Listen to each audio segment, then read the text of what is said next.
8월 24일 새벽 기도회 말씀입니다. 오늘 예레미야서 25장 1절로 14절입니다.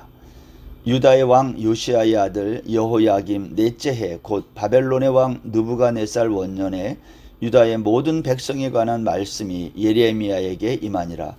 선지자 예레미야가 유다의 모든 백성과 예루살렘의 모든 주민에게 말하여 이르되, 유다의 왕 아몬의 아들 요시야 왕 13제부터 오늘까지 23년 동안 여호와의 말씀이 내게 임하기로 내가 너희에게 꾸준히 일렀으나 너희가 순종하지 아니하였느니라. 그러므로 여호와께서 그의 모든 종 선지자를 너희에게 끊임없이 보내셨으나 너희가 순종하지 아니하였으며 귀를 기울여 듣지도 아니하였도다. 그가 이르시기를 너희는 각자의 악한 길과 악행을 버리고 돌아오라. 그리하면 나 여호와가 너희와 너희 조상들에게 영원부터 영원까지 준 그 땅에 살리라.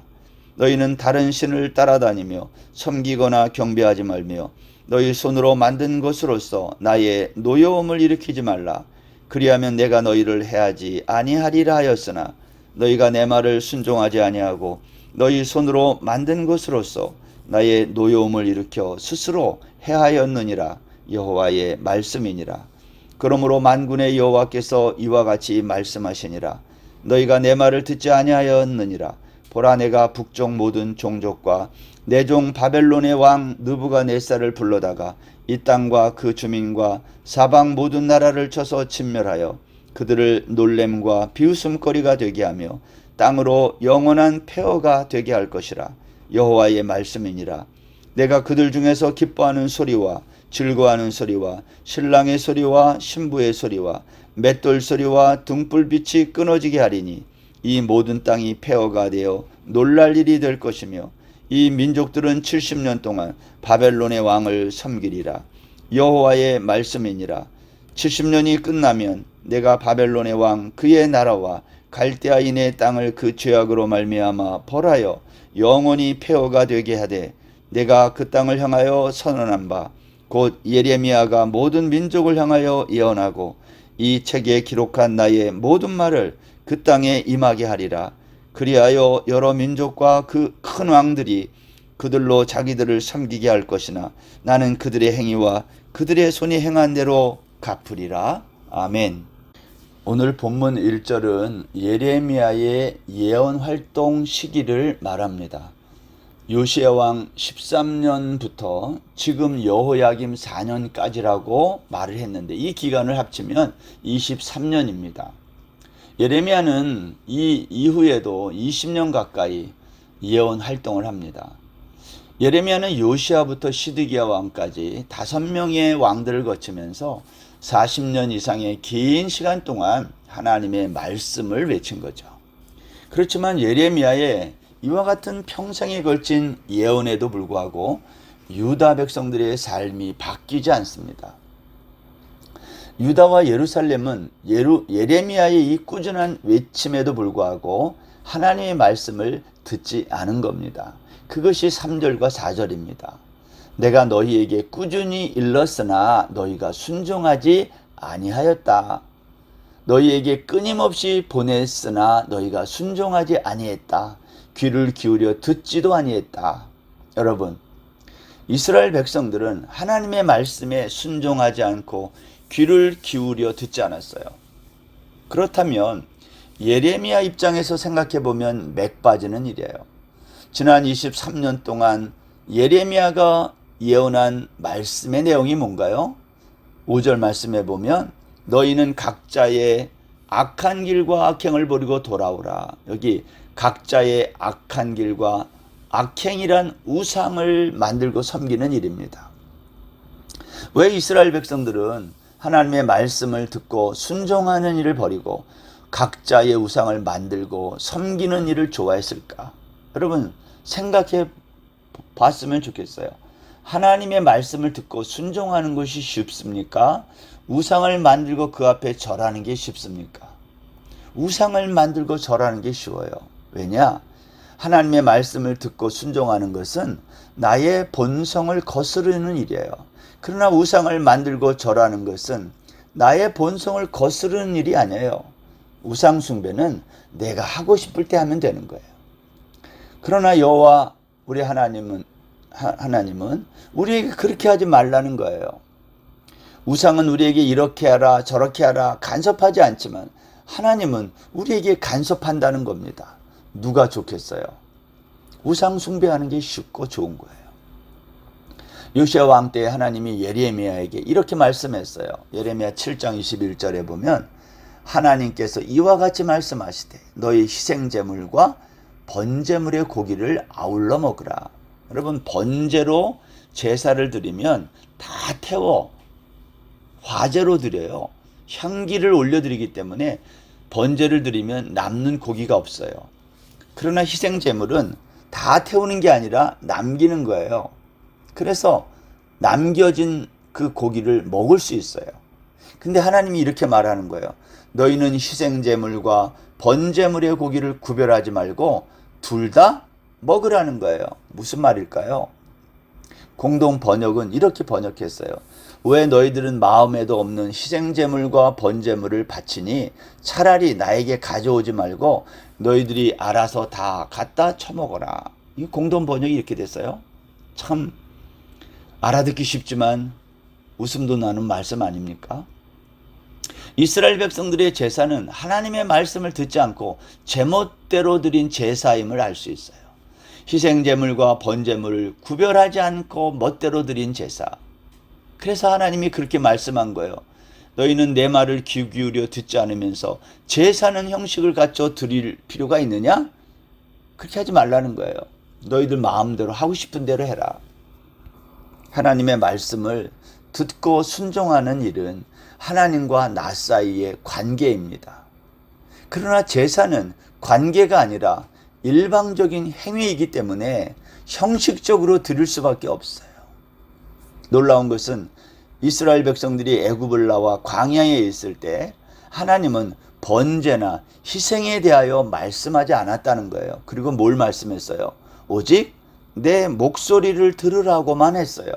그게 복받는 길이라고 가르치셨어요.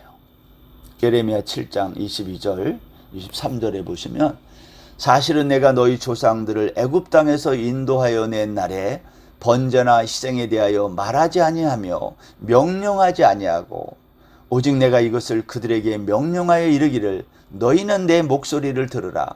그리하면 나는 너희 하나님이 되겠고 너희는 내 백성이 되리라. 너희는 내가 명령한 모든 길로 걸어가라. 그리하면 복을 받으리라. 여러분, 성경이 우리에게 너무 명확하게 말씀하고 있지 않습니까? 출애굽 1세대가 광야에서 다 죽고요. 광야에서 태어난 2세들만 남았을 때 하나님은 모세를 통해서 이 2세들과 언약을 맺습니다. 그 언약의 내용이 뭐예요? 신명기 30장 15절 이하에 보면 하나님이 맺은 언약의 내용은요, 제사가 아닙니다. 말씀을 청종하고 의지하라는 거예요. 왜 하나님은 제사에 대하여 말씀하지 않고 말씀에만 순종하라고 했을까? 여러분, 제사는 의식입니다. 의식은요, 눈에 보이는 말씀이에요. 그런데 이스라엘 백성들이 그동안 눈에 보이는 제사 의식은 지켰지만 눈에 보이지 않는 하나님의 말씀은 멀리 했다는 거예요. 결국 눈에 보이는 말씀인 제사는 형식만 남고 눈에 보이지 않는 하나님의 말씀은 사라진 거예요. 예레미야 7장 24절에 보세요. 그들이 순종하지 아니하며 귀를 기울이지도 아니하고 자신들의 악한 마음의 꾀와 완악한 대로 행하여 그 등을 내게로 돌리고 그 얼굴을 향하지 아니하였으며 너희 조상들이 애굽 땅에서 나온 날부터 오늘까지 내가 내 종 선지자들을 너희에게 보내되 끊임없이 보내었으나 너희가 나에게 순종하지 아니하며 귀를 기울이지 아니하고 목을 굳게 하여 너희 조상들보다 악을 더 행하였느니라. 이스라엘 백성들이 애굽 땅에서 나온 날부터 오늘까지 하나님의 명령에 불순종했다. 하나님은 광야 생활부터 가나안 정착 그리고 지금 유다 말기까지 형식적인 제사에 빠지고 하나님의 말씀은 들어도 순종하지 않고 귀를 기울여 듣지 않는 백성들에게 하나님의 언약이 기억나도록 끊임없이 선지자들을 보냈다는 거예요. 그런데 백성들은 그들의 말을 그 조상들보다도 더 듣지 않았다. 고의적으로 듣지 않았다는 거예요. 이것을 악이라고 합니다. 하나님은 선지자들을 꾸준히 보내셔서 말씀했어요. 그런데 백성들은 듣지 않았어요. 이유가 뭘까요? 그들은 하나님을 대신하는 다른 신들이 있었던 거예요. 그 다른 신들이 바로 그들이 손으로 만든 우상이었어요. 우상은 내가 만든 하나님입니다. 때문에 우상은 나를 위해 만드는 거예요. 그래서 십계명 제2계명에서 너를 위하여 새긴 우상을 만들지 말라 한 것이죠. 우상 숭배는 내가 나를 위해 만든 것을 좋아서 바라보는 거예요. 그러나 하나님은 이렇게 말했어요. 너희는 너희가 만든 것을 바라보지 말고 오히려 너를 만든 나를 바라보라. 이렇게 말씀하지 않습니까? 듣지 않고 불순종하는 백성들에게 하나님은 이렇게 약속했어요. 너희가 우상을 버리고 나에게로 돌아올 수 있다면, 너희가 각자의 악한 길과 악행을 버리고 내게 돌아오면 내가 준 이 땅에서 영원히 살리라는 약속을 주신 거예요. 그러나 이스라엘 백성들은 예레미야의 이와 같은 23년 동안의 말을 듣지 않았어요. 23년만 듣지 않은 게 아니라 애굽을 나온 이후 그동안 한 번도 듣지 않았다는 거예요.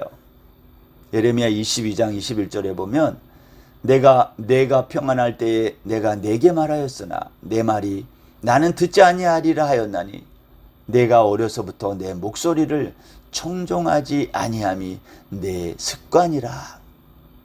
여러분, 이스라엘의 듣지 않음은 어려서부터의 습관이라는 거예요.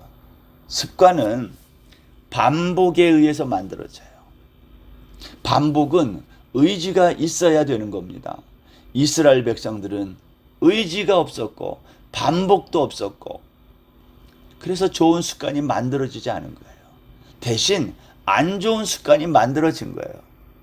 하나님의 말씀을 들은 척하는 이 안 좋은 습관. 오늘날도 하나님의 말씀을 들은 척하는 사람들이 있습니다. 들은 척하면 흉내는 낼 수 있어요. 그러나 그 사람들을 가만히 보면 흉내내는 사람은 헌신하지 않습니다. 왜? 들은 척만 했기 때문에. 하나님의 말씀에 대하여 무지하기 때문에. 이스라엘 백성들에게 이와 같은 안 좋은 습관이 23년 동안 만들어진 거죠. 그들은 희생 제사도 드리고 번제도 드렸지만 형식적인 제사에 지나지 않았던 것입니다. 그 결과 바벨론에게 나라를 빼앗기고 이스라엘 백성들에게 하나님의 말씀을 듣고 순종하는 좋은 습관이 만들어지지 않은 거예요.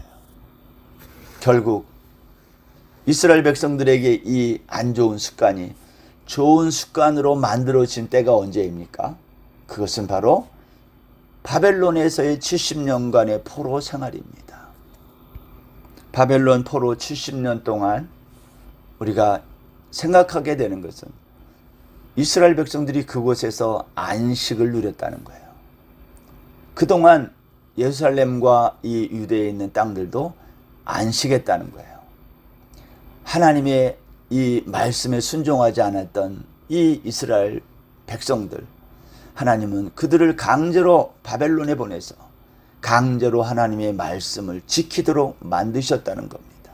하나님은 지난 500년간 안식이 없었던 이스라엘 땅의 안식을 위해 이스라엘 백성들을 바벨론에 포로로 보낸 거예요. 결과적으로 포로로 잡혀간 사람들은 타의적이지만 그동안 지키지 못한 안식년을 지키게 된 거죠.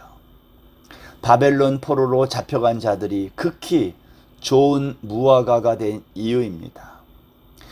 포로로 잡혀가지 않고 유다에 남은 사람들은 결과적으로 하나님의 말씀에 불순종한 거예요.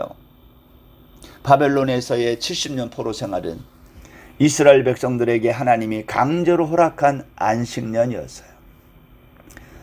하나님의 안식을 배우라고 보낸 겁니다. 바벨론에서는 내 것을 만들려고 해도 내 것이 될 수 없어요. 다시 유다로 돌아올 때는 다 놓고 나와야 하는 것이기 때문입니다. 바벨론에서 내가 이루어 놓은 것들, 내가 성취한 것들, 그러나 그것은 다 내 것이 아니고 바벨론에 속한 것이며 바벨론이 무너질 때 함께 무너질 것들이에요. 여러분, 바벨론의 삶이 무엇인가요? 내 것을 전부 다 털리는 삶이에요. 어떤 사람은 7년 만에 털리고 나오는 사람도 있고, 어떤 사람은 70년이 지나도 털리지 못하고 나오지 못한 거예요. 그것이 바벨론 포로 70년의 삶이 우리에게 주는 의미 아닐까. 오늘 본문 12절에 보면 여호와의 말씀이니라 70년이 끝나면 내가 바벨론의 왕과 그의 나라와 갈대아인의 땅을 그 죄악으로 말미암아 벌하여 영원히 폐허가 되게 하되. 70년이 다 끝나도 털리지 않는 사람은 어떻게 된다고요? 그때는 바벨론 전체가 털리는 날이 임한다는 거예요. 바벨론 포로 생활의 끝은 사람마다 다 달라요. 분명한 것은 바벨론은 우리가 영원히 살 나라가 아니라는 겁니다. 바벨론에서는요, 하나님의 안식이 무엇인지를 배우고 나오는 거예요. 각 사람마다 바벨론에서의 70년이 끝나면 영원한 안식의 나라로 들어가는 겁니다. 그 안식의 나라는 십자가에서 완성한 예수 그리스도의 나라입니다. 히브리서 기자가 그 하나님의 안식을 히브리서 4장에서 잘 설명하고 있는 거예요. 우리가 두려워야 될 게 뭐죠? 안식에 들어가지 못하는 거예요. 하나님의 안식은 누가 들어갑니까? 믿음이 있는 자들이 들어가고, 복음을 먼저 들은 자라 할지라도 순종하지 아니하면 들어가지 못하는 거예요. 안식에 들어가는 자란 누구일까요? 자기의 일을 쉬는 자예요. 히브리서 기자는 안식에 들어가기 위해서 자기 일을 쉬는 일에 힘써야 된다고 말하는 거예요. 자기 일을 쉬는 일에 힘쓴다는 말은 자기 힘으로 성취하고 이루고 사는 바벨론에서 나오는 거예요. 출애굽하듯이 출바벨론 하라는 거예요. 바벨론 포로 70년에서 하나님의 안식을 배운 후 자기의 모든 것을 내려놓고 가능한 대로 빨리 나오는 것, 그것이 우리 성도의 삶인 것입니다. 사랑하는 성도 여러분, 오늘 하루도 출바벨론 하시기를 주의 이름으로 축원합니다. 기도하겠습니다. 하나님, 오늘 주신 말씀을 붙들고 출바벨론, 세상으로부터 나오는 믿음의 성도들 다 되게 하여 주옵소서. 예수님의 이름으로 기도드립니다. 아멘. 오늘 하루도 평안하세요.